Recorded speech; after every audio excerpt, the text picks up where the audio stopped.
Hello, welcome to Gemstone Tarot. How are you doing today as this message finds you? So we are dateless, we are timeless. So whenever this finds you will be when it needs to find you. I am going to make a playlist so that these readings that I do every day will be on the playlist, so you can just go and find it. And you can find yesterday's, you can find, I was going to say you can find future ones. Now, if I can make that happen, we'll all be in the DeLorean, won't we? Goodness me. Okay, so we talked about dream jobs the other day, and I've just got a couple of comments from lovely, lovely people that I've taken a picture of. Okay, Scott Beavers.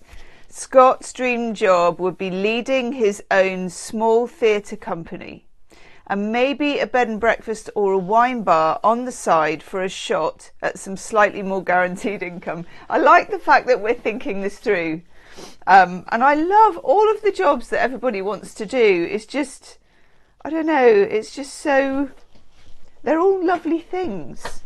And I feel like we should all be doing them. Robin Bello Spirito. My dream job would be costume designer for the Metropolitan Opera. Oh my God. They once did a Mozart opera about 15 years ago. It was the one it might be The Marriage of Figaro. No, it's not. It's the one where there's birds trapped in cages. Anyway, the costume, there was all these sort of people singing opera, but they were in cages. Oh my God. Oh my God. So I love the way the Met does opera. Or store window designer at department stores in the city. Ooh, yes. Yes, yes, yes, yes. Latori, 33. Dream job to work, oh, I love this, was to work a very rich restaurant as a hostess, seating people for fine dining. For me, as a Scorpio, I get to know people's needs, and I would love to squeeze people in that have no reservation on a whim. They are the big tippers, and that is so true. But also, it's like a challenge, isn't it? There's nothing I can't do. Carol, my dream job would be to be a marine biologist, spending most of my time on a boat in a beautiful turquoise sea. Gorgeous. And Alice, 86142, I'm a Gemini. I can never pin down what my dream job would be. And Henry, don't forget Henry Perkins, Henry, you want to open a bookshop. I hope it would be in St Ives, because then I can come. You want to open a cafe with a bookshop so that people can have really like posh coffee, but they can also read a really good book. I'd love that, because St Ives has got some coffee shops and it has a very good independent bookshop, but they don't do coffee in the bookshop. And they don't do books in the coffee shop. Just saying. Okay, what do we need to know from Tarot of the 78 Doors? Tarot of the 78 Doors. I am taking reversals because I need to for some reason.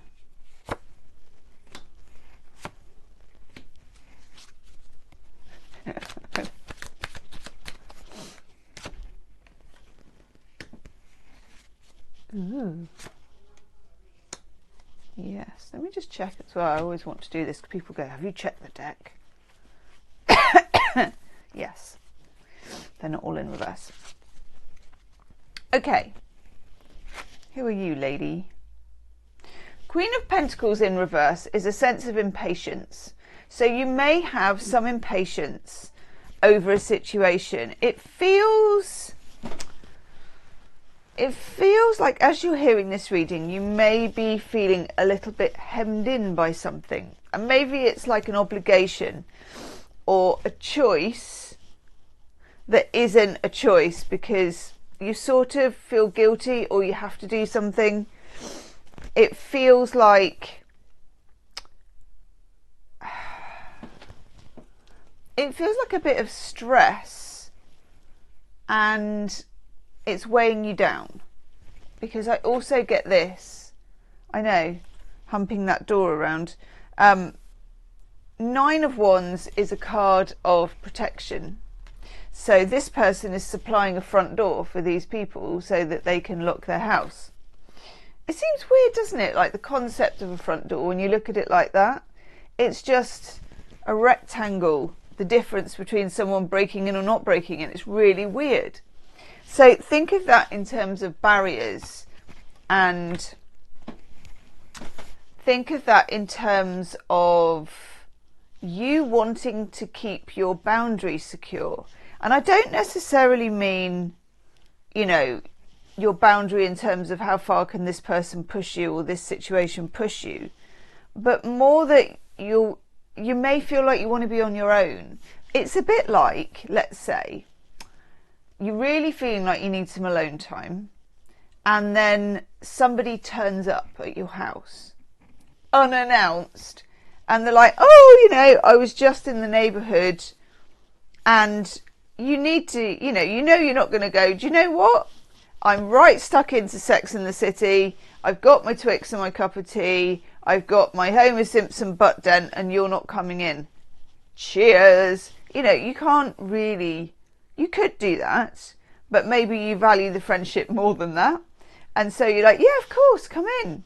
But there's something about encroaching on some peace that you need that I'm getting here. And this could be a single instance, or it could just be that you feel at the moment your life is very slightly surrounding you rather than you're living it. It's the image that I'm getting for this is as if a small army, but not a difficult army, more like a little army of toy soldiers. You know, they're not harmful. It's more Bugsy Malone than anything else. But this little, they've got you circled, and you feel like, oh my God, when are they going to leave me alone? When am I going to get some time to myself? When can I just do a reset? Then we've got the Fool in reverse. You may feel impulsive. You may feel like breaking through or breaking out of something. I'm not sure, well, I am sure actually, when the Fool is in reverse, don't go there. We are coming up to a Mercury retrograde, and I don't know about you, but I am feeling it. Touching wood, don't even know why I'm touching wood, as the actress said to the bishop. Yeah, I don't... Sometimes when Mercury's coming up to go retrograde, and I suppose we're now in the shadow period of it, aren't we? It feels as if, or any of those times when Mercury's about to go retrograde, it feels as if you can't quite do what you want. So look at the astrology of the moment when you're getting this reading and see what it's telling you, and also feel what your body's telling you. Maybe you need to hide better, you know, so no one can find you for a while. Maybe you need to like do a digital detox. Maybe you need to just shut the curtains so no one knows you're in. Whatever it is, you need to reset, and you need your own time. We've got two kings here. I've got the King of Wands and the King of Swords. They very often join together, like to make two sides of the same person. You're going to need to be the King of Wands and the King of Swords. Maybe not now, but in a certain situation that you're trying to maybe avoid. You'd be better off gently facing it than avoiding it. And to be the King of Wands is to be sort of fiery and to come from a place of spontaneity. But to be the King of Swords is to be careful and to check everything and to plan. So you need to sort of ride two horses with one arse on this one, and the next card you get helps you with that, because it's Temperance, where you've got two jugs, as they say, and you're blending wanting your freedom and time to reset with the obligations that you've got.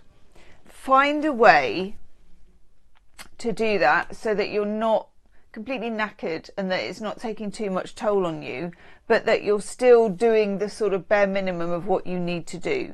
And if you get large impulses and impatience, because we've got the Queen of, I was going to call her the Queen of Rocks, the Queen of Earth, the Queen of Pentacles here, because we've got that, that's impatience. If impatience comes knocking, don't answer the door, okay?